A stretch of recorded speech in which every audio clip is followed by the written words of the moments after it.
Shalom, bien-aimés dans le Seigneur. On est encore là, c'est votre humble serviteur, Chris Kabea. Comme d'habitude, je suis là pour partager encore un autre message sur un thème intitulé « Informe et vide ». Pendant que tu écoutes ce message, ma prière est que la grâce de l'Éternel puisse t'accompagner. Qu'au travers de ces messages, que Dieu ajoute une certaine dimension sur ta vie spirituelle. Qu'au travers de ces messages, que Dieu ouvre ton oreille spirituelle. Qu'au travers de ces messages, que Dieu arrive à faire à ce que tu puisses t'identifier, que tu reconnaisses qui tu es. Qu'au travers de ces messages, que tu arrives à restaurer l'image de l'Éternel et que tu arrives à vivre selon le plan de Dieu. Que Dieu te bénisse et sois abondamment béni pendant que tu écoutes ces messages. Nous lisons dans le livre de Genèse, chapitre 1er, du verset 1er jusqu'au 2e verset. La Bible dit ceci au verset 1er. Au commencement, Dieu créa les cieux et la terre. Et le verset 2, la Bible dit, la terre était informe et vide. Il y avait des ténèbres à la surface de l'abîme et l'Esprit de Dieu se mouvait au-dessus des eaux.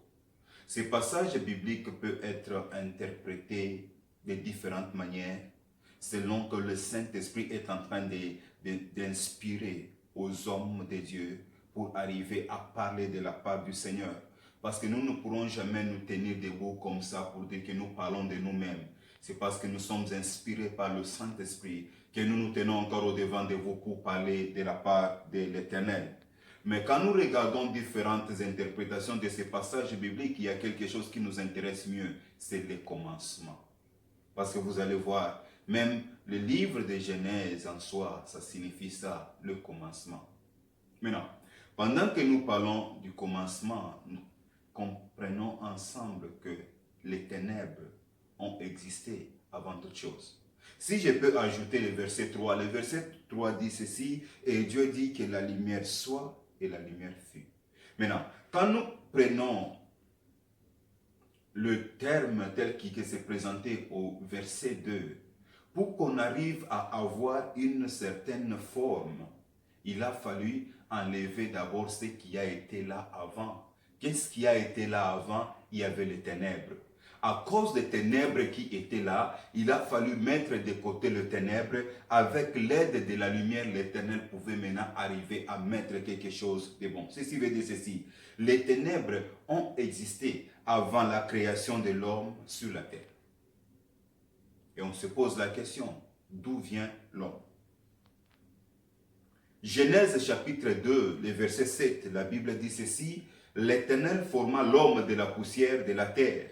Il souffla dans ses narines un souffle de vie et l'homme devint un être vivant. En d'autres termes, Dieu est celui-là qui donne la forme à l'homme. À la création, l'homme n'était que poussière. L'homme n'était que terre. Mais Dieu va s'investir. Dieu va mettre son souffle, il met ça dans l'homme. En mettant ce souffle dans l'homme, l'homme qui était une terre, l'homme qui était quelque chose d'inerte, qui ne pouvait pas bouger, l'homme commence à vivre. C'est pourquoi Job, au chapitre 32, verset 8, la Bible dit ceci, mais en réalité, dans l'homme, c'est l'esprit du souffle, c'est l'esprit de Dieu et le souffle du Tout-Puissant. Ce que je veux dire par là, si l'homme peut prétendre dire que je suis homme, ce n'est pas parce qu'il est beau, ce n'est pas parce qu'il s'habille bien, ce n'est pas parce qu'il parle très bien français, ce n'est pas parce qu'il maîtrise beaucoup de langues, ce n'est pas ça. L'homme est ce qu'il est, c'est à cause du souffle que Dieu lui donne. Le souffle de vie qui est accordé à cet homme fait de lui ce qu'il peut représenter aujourd'hui. Je vais plus loin. Dans le livre des Proverbes, chapitre 20, le verset 27, la Bible dit ceci. Le souffle de l'homme est une lampe de l'Éternel. Il pénètre jusqu'au fond des entrailles. C'est-à-dire que quand on me voit en vie, directement, on trouve que non, c'est la lampe de l'Éternel. Je représente ce que Dieu est. En d'autres termes, je suis la forme de ce que Dieu a donné. Bien aimé, je sais au moins que quelque part, je vais t'amener quelque part pour que tu comprennes comment est-ce que Dieu est en train de faire les choses. Le monde qui n'avait pas de forme, il a fallu que l'Éternel puisse donner la forme au monde. De même, l'homme qui n'avait pas de forme, il a fallu que Dieu puisse donner la forme à l'homme. Cette parole prouve déjà que sans Dieu, on n'a pas de forme. Pour garder cette forme, il a fallu rester dans l'alliance que Dieu a instituée. Dieu est venu vers l'homme. En venant vers l'homme, c'est dans le livre de Genèse chapitre 2, le verset 17, Dieu dit ceci à l'homme, mais tu ne mangeras pas de l'arbre de la connaissance du bien et du mal, car le jour où tu en mangeras, tu mourras. Voilà ce que Dieu a donné comme ordre. C'est-à-dire que chaque fois que l'homme pouvait regarder l'arbre, l'homme pouvait se rappeler pour dire qu'il a été dit que les jours que je vais manger seulement, je vais perdre la forme. Les jours que je vais manger, ma forme sera autre. Mais qu'est-ce qui est arrivé? Comme il y a une parole qui nous a toujours poussé, un combat qui est en nous, comme Paul est en train de dire. Paul dit ceci, que je connais ce qui est bien, je connais ce qui est mal. Mais je me retrouve que je suis en train de faire le mal que je ne veux pas. C'est ce que je veux parce que ce mal-là habite en moi. Vu qu'on est attaché à ça, c'est ce qui fait que nous arrivons à perdre la forme. Aujourd'hui, l'homme qui a perdu la forme de Dieu est déjà mort. On peut se retrouver, aujourd'hui nous sommes à l'église, les gens vont à l'église. Le fait de partir à l'église, ça ne prouve pas que nous sommes chrétiens. Tout le monde, bandit, prostitué, menteur, qui que ce soit, tout le monde peut aller à l'église. Mais ce qui est vrai spirituellement parlant, les gens sont déjà morts. C'est ce qui fait qu'aujourd'hui, l'église est en train de pleurer. Les gens vont à l'église et rien ne change. Pourquoi? Parce que les gens continuent à être dans cet état-là où il n'y a pas de vie. Or, pour arriver à bien évoluer, il faut d'abord qu'on puisse récupérer la forme. Quand on récupère la forme, ça veut dire, spirituellement, je commence à vivre. Aussi longtemps que je commence à vivre spirituellement, physiquement, les choses aussi se manifestent. Le ténèbre du commencement symbolise le diable et ses œuvres. Et l'homme, étant la terre, devient l'outil que le diable est en train d'utiliser. Aujourd'hui, le mal n'est pas à l'extérieur. Le pouvoir du ténèbre est dans l'homme. Comme pour raison, l'homme se met en colère. L'homme tue. L'homme insulte. L'homme vole. L'homme critique. L'homme parle du mal des autres. Pourquoi? Parce que ce mal-là n'est pas à l'extérieur, mais ce mal demeure en lui.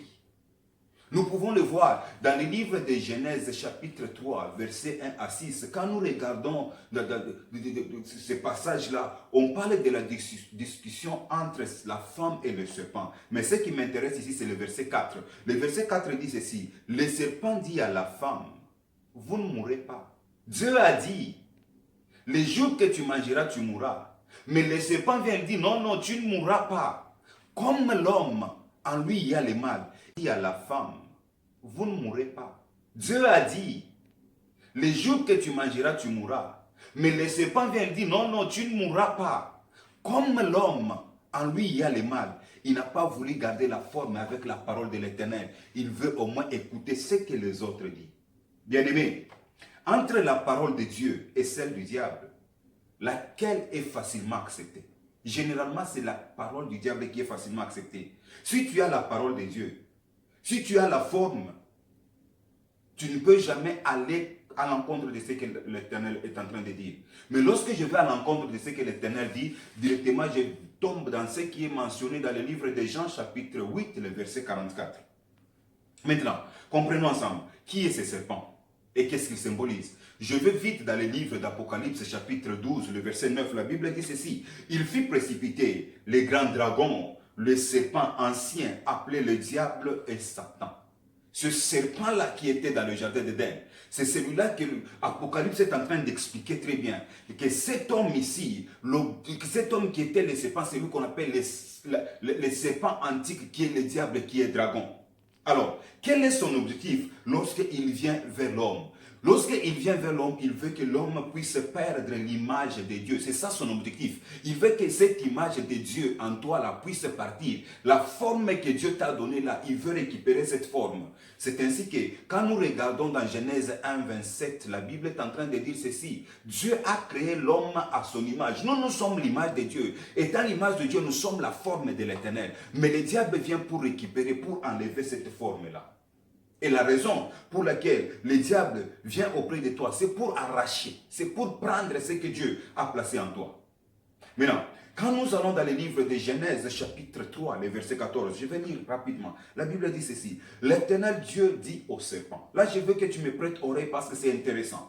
L'Éternel Dieu dit au serpent, puisque tu as fait cela, tu seras maudit entre tous les bétails, entre tous les animaux de champ.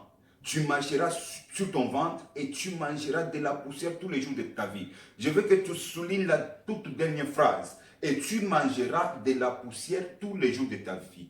Mais au verset 19, toujours chapitre 3, verset 19, la Bible dit ceci. Quand Dieu s'est tourné vers l'homme, il dit ceci à l'homme. C'est à la sueur de ton visage que tu mangeras. Il continue. Jusqu'à ce que tu retournes dans la terre d'où tu as été pris. Car tu es poussière et tu retourneras dans la poussière. On a dit au serpent que tous les jours de ta vie, tu mangeras de la poussière. Or, l'homme a été tiré de la poussière. D'où la nourriture du serpent, ce que le serpent pouvait manger chaque jour, c'était l'homme. En d'autres termes, le diable est là chaque jour en train de te poursuivre, que tu le veuilles ou pas. Le diable est en train de te chercher. Il est en train de chercher comment est-ce qu'il peut enlever l'image de Dieu en toi. Il ne te laissera jamais. Il va te laisser à une seule condition. À quelle condition? Lorsque nous vivons dans des natures différentes. Vu que nous avons la même nature de la poussière, il faut que je puisse quitter cette nature-là. Pour quitter cette nature, c'est simple. On quitte cette nature avec Jean chapitre 1, le verset 12. La Bible dit ceci, à tous ceux qui l'ont reçu, à tous ceux qui croient en son nom, elle a donné le pouvoir de devenir enfant de Dieu. Les jours que j'accepte Christ, accepter Christ, ce n'est pas quand on dit seulement qui accepte Christ dans sa vie, on lève la main pour dire que je l'accepte. Ce n'est pas ça, accepter Christ. Accepter Christ, cela veut dire que c'est une nouvelle identité qui entre en moi. Quand une nouvelle identité qui entre en moi, le maître qui a été loi doit partir et je commence à vivre avec un autre maître. Je ne peux pas vivre avec deux maîtres à la fois. Je ne peux pas être l'enfant de Dieu le matin, le soir, je suis l'enfant du diable. À partir du moment que je prends la décision de servir ce Dieu, cela veut dire que celui qui était comme maître avant, je le mets de côté. Bien-aimé dans le Seigneur, sans Christ, tu es exposé. Sans Christ, tu ne peux pas échapper au diable. Il n'y a que le pouvoir qui est dans le nom du Christ qui peut te sauver. C'est pourquoi dans Philippiens, il est écrit qu'il a été souverainement élevé afin que devant le nom de Jésus-Christ, que tout genou puisse fléchir et que toute langue confesse que Jésus-Christ est Seigneur et Sauveur. Comment est-ce que tu sauras maintenant que tu as la forme de Dieu? C'est ça la question la plus importante. La forme de Dieu, comment est-ce que je saurai que j'ai la forme de Dieu? Je veux que tu vas lire de toi-même. Galates chapitre 5, le verset 22. Pendant que tu prends Galates chapitre 5, le verset 22, on nous parle des fruits de l'esprit. Aussi longtemps que ces fruits sont à moi, je dois savoir que j'ai la forme de l'Éternel. Mais si ces fruits ne sont pas à moi, je n'appartiens pas à Dieu, j'appartiens à quelqu'un d'autre. Quel dit l'Esprit de Dieu dans ton cœur? C'est la question que je dois me poser. Chaque fois quand je prie, chaque fois que je suis quelque part, qu'est-ce que l'Esprit de Dieu est en train de dire dans mon cœur? L'Esprit de Dieu est en train de te parler quelque chose, mais des fois on ne comprend pas. Je veux qu'au travers de ces messages, que tu arrives à restaurer l'image de Christ en te débarrassant de tout ce qui est comme désir de la chair. Ce qui est comme désir de la chair a fait à ce que la forme que Dieu t'a donnée, que tu puisses perdre ça. Dieu est capable de te donner une bonne forme lorsque tu arrives à crucifier tout ce qui était là comme étant les désirs de la chair, tout ce qui était comme étant les passions, les désirs de la chair. Lorsqu'on arrive à les crucifier ensemble avec Christ, c'est là que Christ commence à agir en nous. Bien-aimés dans le Seigneur, la chose qui a été pratiquement impossible, je termine par te dire ceci. Pendant que l'ange de l'Éternel est arrivé à Marie, l'ange de l'Éternel va dire à Marie, tu auras un enfant. Marie dit, comment est-ce que cela sera-t-il possible? Parce que je ne suis qu'une vierge, je ne connais point d'homme. Mais la Bible est en train de me dire ceci. L'ange de l'Éternel dit à Marie, le Saint-Esprit viendra sur toi et l'ombre du Très-Haut te couvrira. Lorsque tu es couvert par l'ombre du Très-Haut, tu ne peux pas rester là où tu es encore. Dieu te prend pour te donner une autre forme. J'ai pris que tu comprennes ce qui est écrit aussi dans le livre d'Apocalypse au chapitre 12. Quand nous allons maintenant au verset 9, ils ont dit, ils l'ont vaincu à cause du sang de l'agneau et à cause de la parole de leur témoignage. Tout ce qu'on peut faire, pour récupérer la forme, il n'y a qu'au travers du combat spirituel. Or, pour entrer dans ce combat spirituel, la seule chose que nous devons faire, c'est invoquer le nom de Jésus-Christ. Le nom de Jésus-Christ doit être un modèle. Le nom de Jésus-Christ doit être un signe. Le nom de Jésus-Christ doit être un symbole partout où je vais me retrouver. Tel qu'il est écrit dans le livre de Deutéronome au chapitre 6, où on dit, c'est ce que je vous donne comme message, vous enseignerez à vos enfants, quand ils sortiront, quand ils rentreront, ils connaîtront que tu n'auras pas d'autre Dieu devant ma face. Ils connaîtront qu'il n'y a qu'un seul Dieu qu'il faut servir. Bien-aimé dans le Seigneur, j'ai pris que la grâce de Dieu puisse encore t'accompagner, afin que tu puisses récupérer la forme de Dieu. J'ai pris que Dieu de grâce, le Dieu puissant, le Dieu de toute bonté et le Dieu de tout honneur, puisse t'accorder cette grâce encore en ce moment, là où les choses étaient impossibles, que tu arrives à comprendre que Dieu est capable. Que la paix de l'Éternel puisse rester sur toi et que la paix de l'Éternel puisse t'accompagner et que la paix de l'Éternel puisse faire de toi l'enfant qui comprendra que Dieu m'aime malgré les moments. Père, je suis en train de confier ton peuple entre tes saintes mains ce moment, oh Dieu. Manifeste ta présence et ta puissance. Au nom de Jésus-Christ de Nazareth. Amen.